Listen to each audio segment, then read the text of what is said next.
Jammu Kashmir article 370 का issue एक बार फिर गर्म होने वाला है। आज सुप्रीम कोर्ट में इस फैसले को खत्म करने के खिलाफ दायर अर्जियों पर समाअत हुई, जिसमें कहा गया कि 2 अगस्त से हफ्ते में 3 दिन इस मामले की समाअत होगी।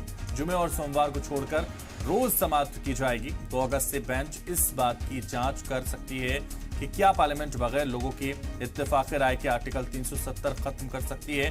5 जजों की आईनी बेंच ने मामले की समाअत की है। इस मामले में मरकजी हुकूमत ने कल सुप्रीम कोर्ट में हलफनामा दाखिल किया था, जिसमें मरकजी हुकूमत ने बताया कि आर्टिकल 370 हटने के बाद रियासत जम्मू कश्मीर में अमन हुआ है और दहशतगर्दाना सरगर्मियों में भी कमी आई है। मरकजी हुकूमत ने बताया कि 2018 में पत्थरबाजी के 1767 वाकयात सामने आए थे, जो साल 2023 में 0 हो गए हैं।